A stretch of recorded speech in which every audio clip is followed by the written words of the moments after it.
Shalom adik-adik semua, apa kabarnya hari ini? Jumpa lagi bersama kakak dalam ibadah sekolah minggu. Nah adik-adik, untuk mengawali ibadah kita kali ini, kakak mengajak adik-adik semua untuk berdoa bersama kakak. Mari dengan sikap berdoa, tundukkan kepala, lipat tangan dan tutup matanya. Kita berdoa. Tuhan Yesus yang baik, kami bersyukur hari ini kami boleh ada oleh karena kemurahan dan kebaikan Tuhan. Tuhan Yesus, kali ini kami akan memulai ibadah kami. Kiranya Bapa memberkati dari awal, pertengahan, hingga pada akhirnya. Kiranya ibadah kami boleh menyenangkan hati Bapa. Hanya di dalam nama Tuhan Yesus kami berdoa. Amin.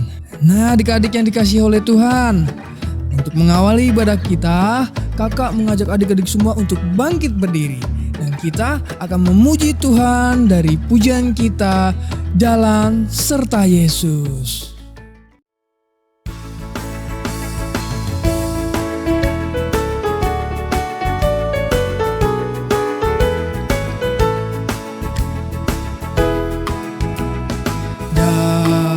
Serta Yesus, jalan sertanya setiap hari. Jalan serta Yesus, serta Yesus selamanya. Jalan dalam suka, jalan dalam duka, jalan sertanya setiap hari. Jalan serta Yesus, serta Yesus selamanya. Serta Yesus, jalan sertanya setiap hari. Jalan serta Yesus, serta Yesus samanya. Jalan dalam duka, jalan dalam duka, jalan sertanya setiap hari. Jalan serta Yesus, serta Yesus samanya.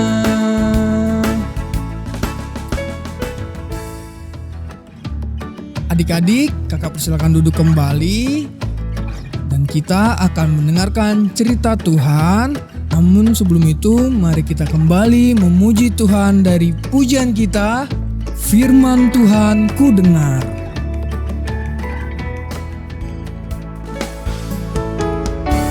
Mari kita naikkan pujian ini dengan sikap berdoa adik-adik. Mari kita nyanyikan Firman Tuhan ku dengar.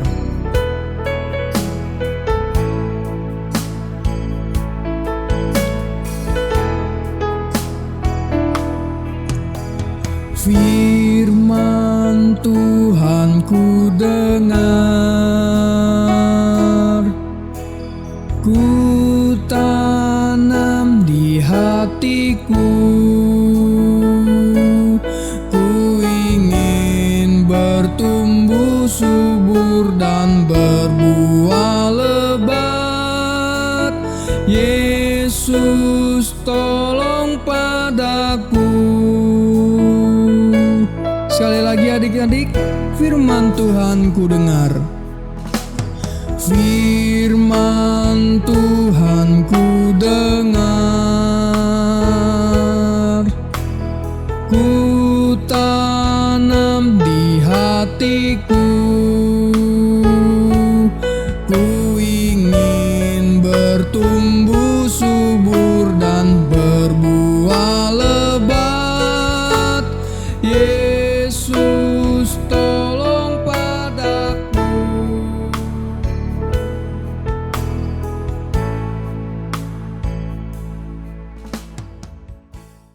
Adik-adik semua, kakak mau ajak adik-adik untuk berdoa. Kita lipat tangannya, tutup matanya. Kakak mau pimpin adik-adik dalam doa. Bapa yang baik, terima kasih Tuhan karena hari ini kami sudah memuji, memuliakan nama Tuhan. Ya Bapa, tiba saatnya bagi kami untuk mendengarkan cerita firman Tuhan. Kiranya Bapa pimpin kalian dalam menceritakan firman-Mu. dan kami siap untuk mendengarkan cerita Tuhan. Bapa, pimpin kami juga agar kami dipenuhi oleh hikmat-Mu hingga kami bisa mendengarkan cerita Tuhan dan juga melakukannya di kehidupan kami. Ini doa kami ya Bapa, dalam nama Tuhan Yesus kami sudah berdoa. Amin. Nah adik-adik, ada yang masih ingat gak minggu lalu kita ceritanya tentang apa? Ayo, minggu lalu itu Kakak Hana ya yang cerita ya. Kakak Hana itu minggu lalu mengajarkan adik-adik untuk apa? Benar adik-adik, untuk mau menolong sesama kita. Nah, masih terkait dengan cerita menolong sesama kita, kakak mau menceritakan nih adik-adik sebuah kisah. Kali ini itu ceritanya dari Nabi Elisa. Ya adik-adik ya. Nah sebelum itu kakak mau tanya dulu nih. Siapa yang selalu berdoa makan? Pasti semua doa makan ya. Semua berdoa makan, mendoakan makanannya, mengucap syukur untuk makanannya, mengucap syukur juga untuk tangan-tangan pembuatnya, iya kan? Sekarang siapa yang kalau sebelum belajar berdoa dulu? Ya, siapa? Ayo. Pasti semua ya, kakak berdoa semua, adik-adik juga selalu berdoa kalau mau belajar. Kalau mau belajar biasanya doanya apa? Biasanya doanya itu minta Tuhan untuk mempersiapkan kita biar lebih fokus ya belajarnya ya. Sekarang kakak mau tanya nih, siapa di sini kalau yang mau pergi itu berdoa dulu? Ayo. Nah, kakak yakin semua adik-adik juga pasti kalau mau pergi berdoa dulu ya. Nah, sekarang nih, ada satu lagi nih yang kakak penasaran. Ada nggak di sini adik-adik di rumah yang pernah mendoakan kakak-kakak sekolah minggunya? Ayo, pernah nggak? Nah, oleh karena itu adik-adik, kakak mau membawakan cerita Tuhan hari ini untuk kembali mengingatkan adik-adik tentang pentingnya berdoa juga ya. Nah, kakak mau ajak adik-adik, untuk adik-adik yang bisa membaca, sudah bisa membaca, boleh membuka Alkitabnya. Kita mau buka di 2 Raja-Raja. 2 Raja-Raja 4 ayat yang ke-8. Kakak bacakan ya. Pada suatu hari Elisa pergi ke Sunem. Di sana tinggal seorang perempuan kaya yang mengundang dia makan. Dan seberapa kali ia dalam perjalanan, singgahlah ia ke sana untuk makan. Nah adik-adik, seperti di cerita kita, di awal cerita kita, ada seorang nabi yang bernama siapa? Benar sekali, namanya adalah Nabi Elisa. Dan dia ini sedang pergi ke sebuah desa yang bernama, benar, Sunem.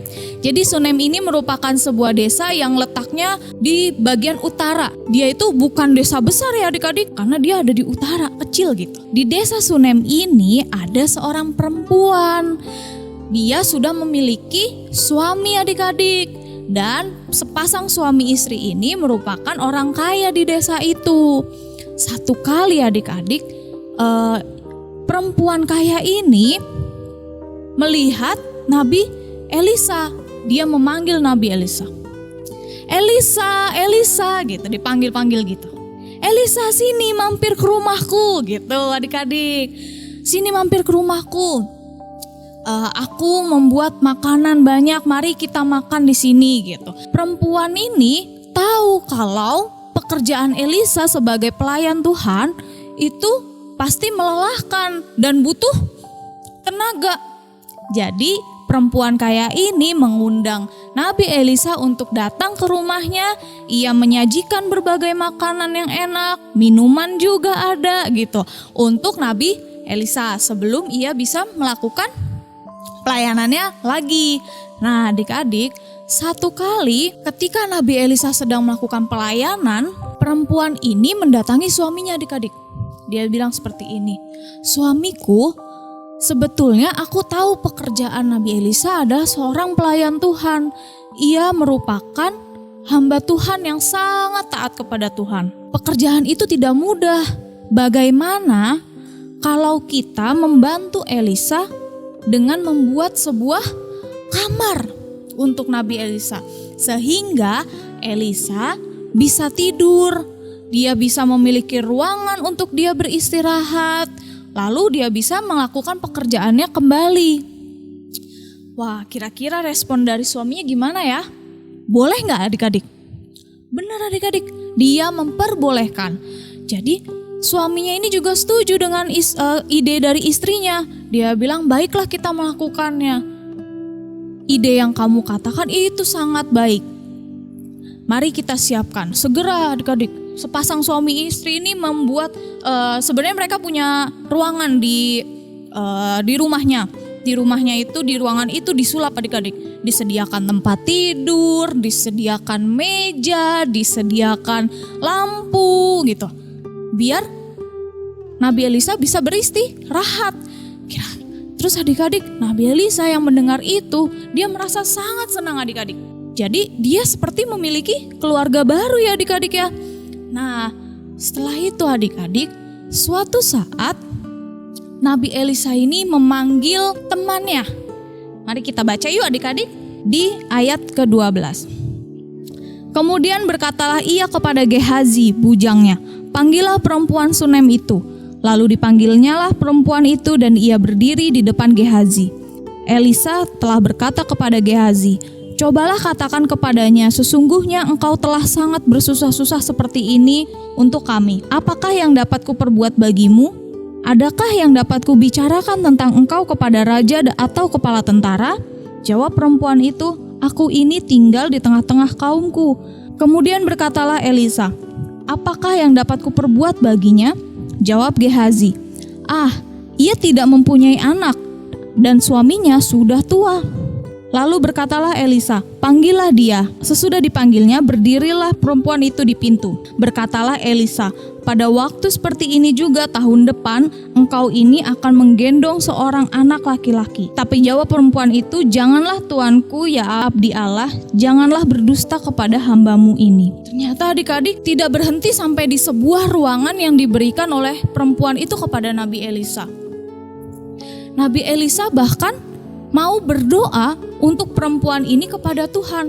Dia meminta kepada Tuhan untuk perempuan ini memperoleh seorang keturunan, seorang anak. Bayangkan adik-adik, sepasang suami istri ini sudah lama tidak memiliki anak karena suaminya sudah sangat tua, jadi seperti tidak mungkin untuk bisa memiliki anak. Bahkan perempuan ini pun merasa kalau mereka tidak akan mungkin punya anak. Tapi adik-adik, Nabi Elisa dengan bertekun hati dia berdoa, dia meminta kepada Tuhan berkat bagi sepasang suami istri ini. Kita baca lagi di ayat ke-17. Mengandunglah perempuan itu lalu melahirkan seorang anak laki-laki pada waktu seperti itu juga. Pada tahun berikutnya seperti yang dikatakan Elisa kepadanya. Benar ya adik-adik, doanya Nabi Elisa dijawab oleh Tuhan. Bahkan perempuan dan suaminya ini mendapatkan seorang anak adik-adik. Itu berkat yang betul-betul luar biasa ya, yang tidak pernah terpikirkan oleh siapapun, iya kan?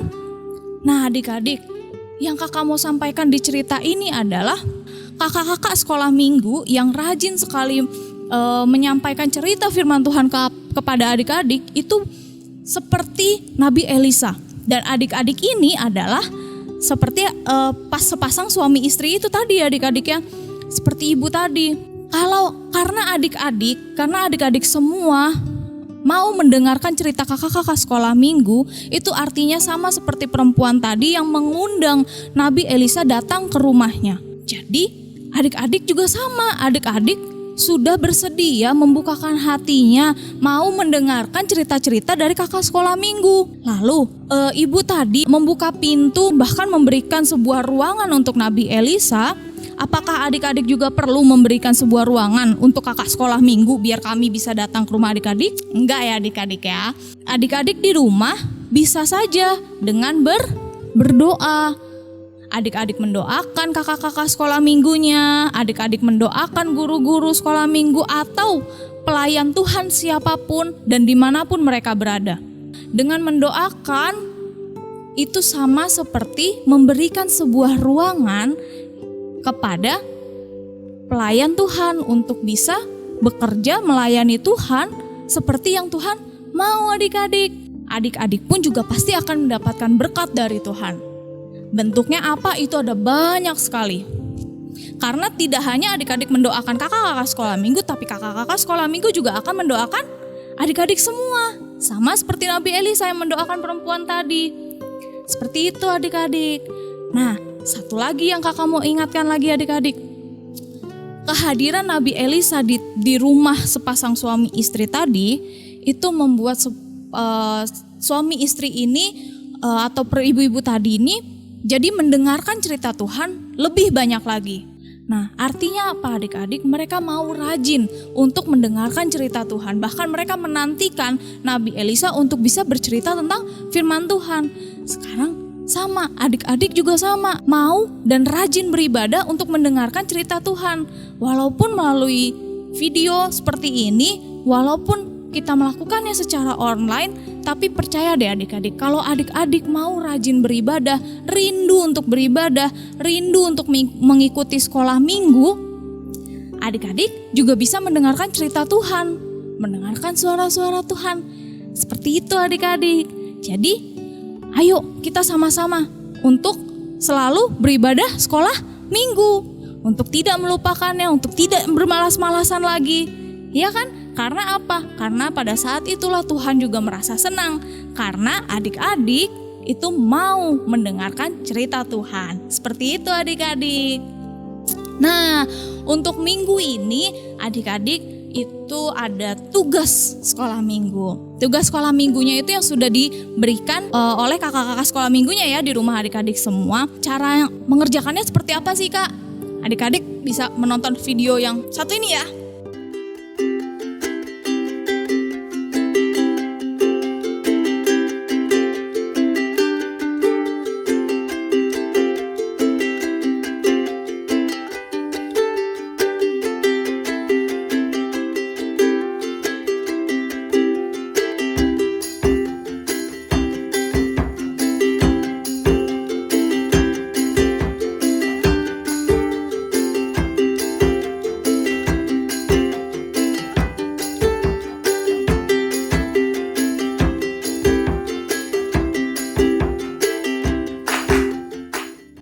Adik-adik semuanya, tiba saatnya kita untuk mengakhiri ibadah kita. Untuk itu kakak mau ajak adik-adik semuanya untuk bangkit berdiri. Kita mau nyanyikan satu buah lagu.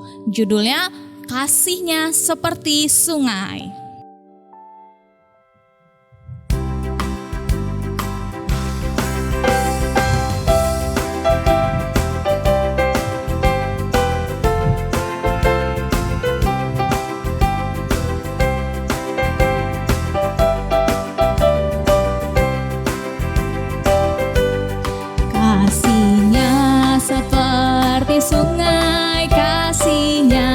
Seperti sungai, kasihnya seperti sungai di hatiku.